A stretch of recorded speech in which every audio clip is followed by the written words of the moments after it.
Hola, muy buenos días y bienvenidos a la aventura del saber, a una edición muy marcada por los contenidos culturales. Si les gusta la arquitectura, la buena fotografía, la mejor literatura y además aprecian la música en directo, este es su programa. Empezamos. Nuestro primer invitado de hoy se llama Diego Trelles y nos visita con un nuevo libro bajo el brazo. Adormecer a los felices reúne 11 historias que dan mucho en lo que pensar, sobre todo si son de ese tipo de personas que creen que es más que saludable salir de la zona de confort. Hola Diego, buenos días. Buenos días, muchas gracias. Gracias por venir a la aventura del saber. Yo no sé si con Adormecer a los felices tú querías hacernos reflexionar justo sobre eso, ¿no? Que somos todos un poco indolentes en el mundo actual, pasamos un poco de puntillas por los grandes problemas que tiene la humanidad, que siguen existiendo. Bueno, un poco es un cuestionamiento sobre cierto pragmatismo, ¿no? O cierto no darse cuenta de que los problemas están presentes y hay problemas sobre los cuales mucha gente simplemente prefiere negarlos o prefiere cerrar la puerta. Entonces, un poco el título va por ahí, ¿no? Va por el hecho de que yo como autor y una persona que siempre se está haciendo cuestionamientos, pensando de cosas existenciales y de Dios y de la vida, y siento que a veces hay gente que estaba muy feliz, ¿no? Y yo digo, bueno, pues vamos a poner un poco en cuestionamiento esa rutina, porque en los cuentos hay eso, ¿no? Es cómo se altera esa rutina de los días donde no hay preguntas, por la llegada muchas veces del arte, de la literatura, ¿no? Cómo los pone en jaque, ¿no? Preguntas sobre Dios, preguntas sobre la muerte, eso tiene ¿Y qué comparten todos los personajes? Nos vamos a encontrar profesiones diferentes, estilos de vida diferentes, gente que está bien, gente que está mal, pero ¿qué comparten? Ese miedo un poco a lo que vendrá mañana, la infelicidad. Al comienzo es cierta inocencia, ¿no? Es cierta inocencia que se va a perder. Como bien has dicho, los personajes del libro vienen ahí desde un pornógrafo, ¿verdad?, que tiene esta pretensión de hacer películas rindiendo culto a Buñuel, a cineastas de obra, ¿no?, de autor. Y también hay tablistas, hay personas que cuidan museos, y entonces todos ellos simplemente viven la vida hasta que algo aparece, ¿no? Algo inesperado rompe esta vida y comienza a generarles ciertos cuestionamiamientos sobre la rutina misma, ¿no?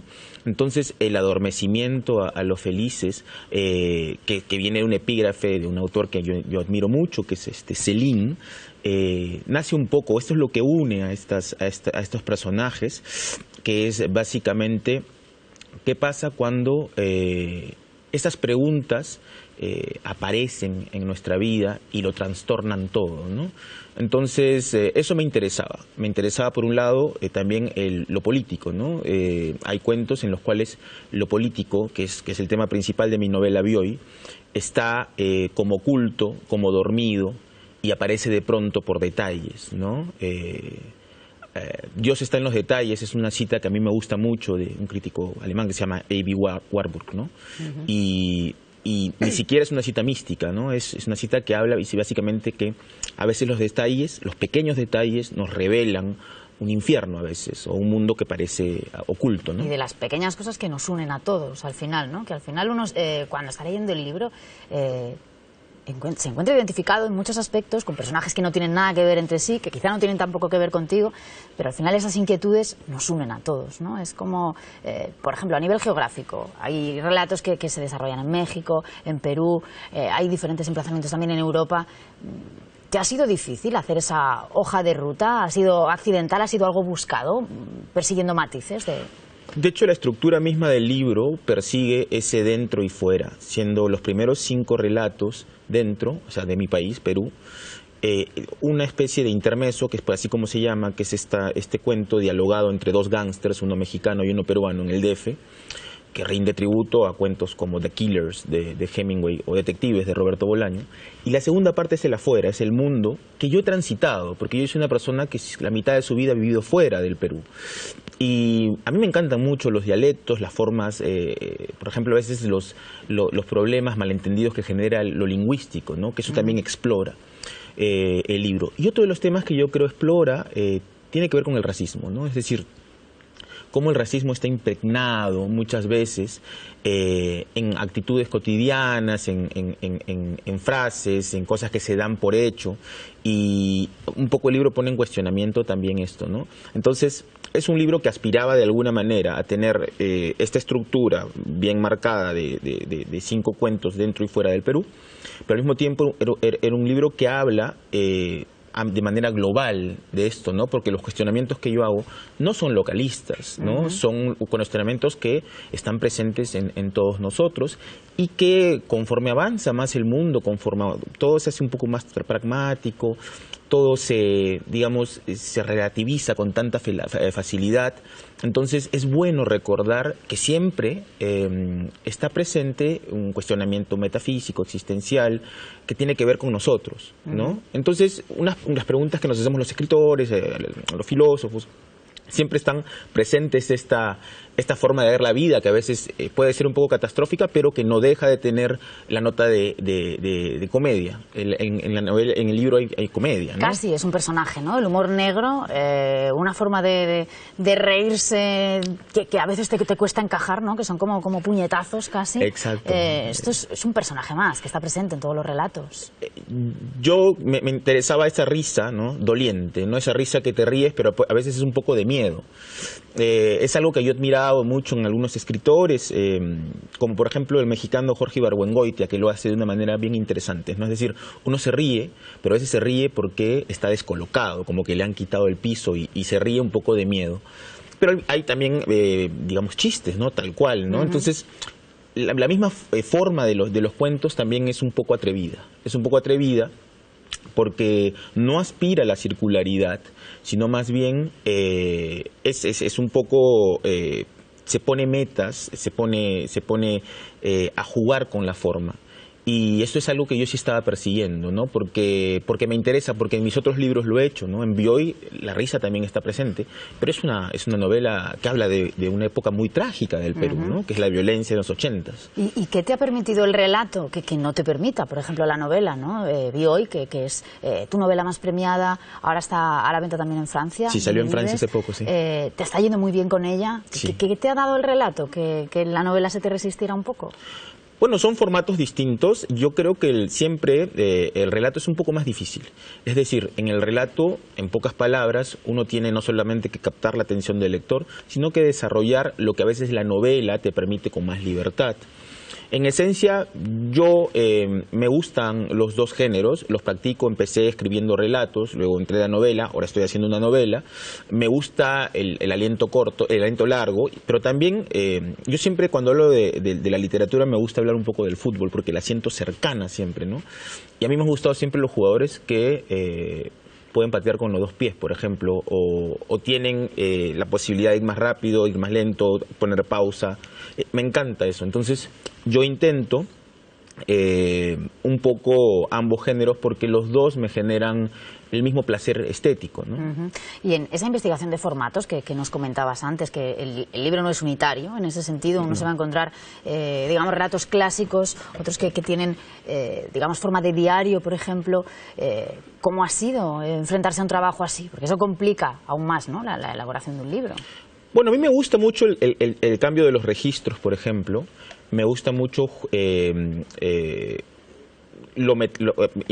meter textos, jugar un poco con la autoría. Son cosas que son clásicas, ¿no?, de la novela moderna, pero digamos que ahora uno tiene más atrevimiento, ¿no? Yo creo que es el mismo relato el que te exige cierta forma. Por ejemplo, el último relato, Vinilo, es un relato muy libre, ¿no? Que es casi es un diario cibernético que habla de un crimen, pero habla también del mundo pop estadounidense, de cierto acercamiento de dos jóvenes homosexuales a las drogas, a la vida conjunta. Y entonces también está lo de los chistes, ¿verdad? Que son tal cuales, chistes, ¿no? Entonces me gustaba mucho, porque hemos hablado, claro, muy seriamente de Amanecer los Felices, pero pareciera que fuera un libro trágico, y yo creo que por el contrario, hay esos escapes, ¿no?, que son comedia, o a veces son estos párrafos enormes de diarios intimistas, ¿no? Yo creo que la forma determina siempre la manera de contar una historia. pero la historia exige la forma y los mismos personajes al mismo tiempo exigen cierta manera de acercarte a ellos sin miedo, ¿no? Y esto es una de las grandes cosas que he aprendido en mi carrera, ¿no? Es decir, no imponer mi voz de autor, sí mi estilo quizás, pero es saber escuchar lo que los personajes quieren relatar y, como en el caso de Bioy, que es una novela que mucha gente al comienzo tiene cierto resquemor, dice, wow, qué fuerte, ¿no? Pero yo siempre la he definido como una montaña rusa, ¿no? Que va muy rápido, se detiene, llega a picos y baja. Y además, otra cosa que me interesa a mí como autor es no necesariamente ser complaciente con el lector.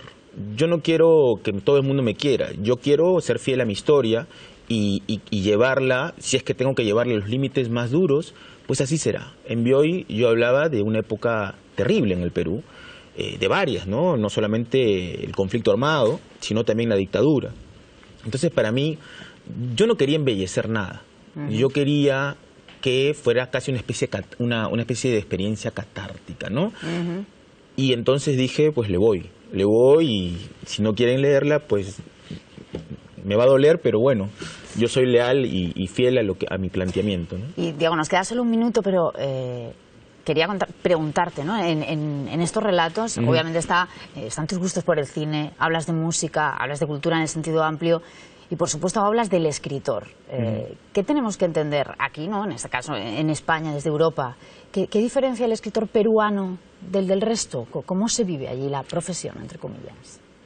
Bueno, uno de los temas de mis libros es la literatura como un campo de batalla, diría yo. Y yo creo que el Perú es un lugar donde casi no hay apoyo gubernamental, a diferencia de otros países latinoamericanos, pero se vive el arte con una intensidad que se siente. No sé si es el peso de los autores que hemos tenido, como César Vallejo, como Arguedas, como Vargas Llosa, pero sí, hasta el día de hoy es una cosa sagrada. Con o sin dinero, la literatura se vive al máximo, ¿no? Y eso a mí me interesa, no solamente porque me da material para escribir, sino porque siento esa intensidad y me provoca escribir y incluso en el combate uno puede sentirse inspirado. Bueno, pues gracias por visitar La aventura del saber. Adormecer a los felices, desde luego, es un libro que merece una reflexión profunda. Son historias muy interesantes y que, bueno, desde aquí le recomendamos a todos nuestros espectadores. Gracias. Gracias a ti por la invitación. Bueno, el Ayuntamiento de Madrid ha anunciado que va a rehabilitar el centro de